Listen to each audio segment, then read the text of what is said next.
Hi అండి, welcome to నీరి vlogs.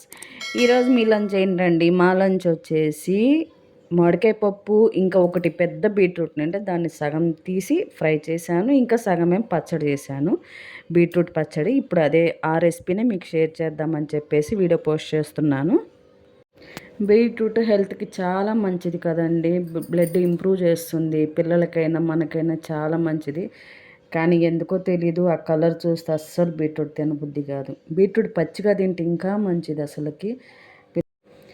ఇంకా వండిన బీట్రూట్ తినమంటే తినరు ఇంకా పిల్లలు, ఇంకా పచ్చి తినమంటే ఏం తింటారు?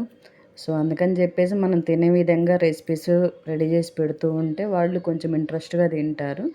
సో అందుకని చెప్పేసి నేను ఈరోజు పచ్చడి రెసిపీ చూపిస్తున్నాను. బీట్రూట్ పచ్చడి చాలా టేస్టీగా ఉంటుంది.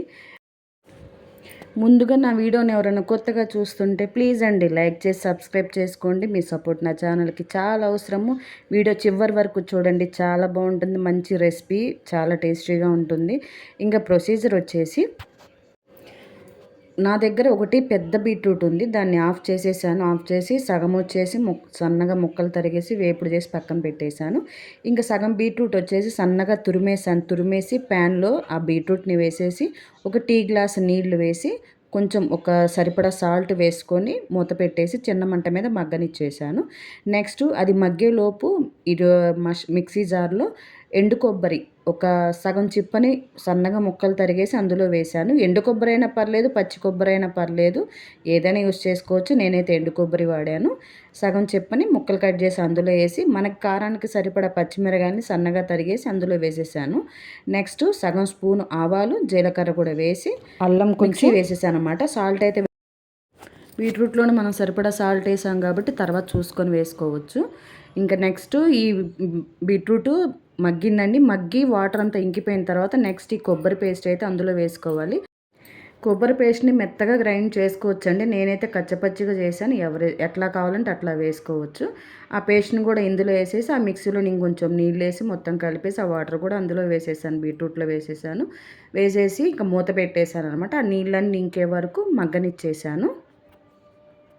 ఈ పచ్చడి దోశల్లోకి వాటిలోకి చాలా బాగుంటుందండి. దోశల్లోకి, ఇడ్లీలో కూడా చాలా బాగుంటుంది, చాలా టేస్టీగా ఉంటుంది. తప్పకుండా ట్రై చేయండి మీరు కూడా.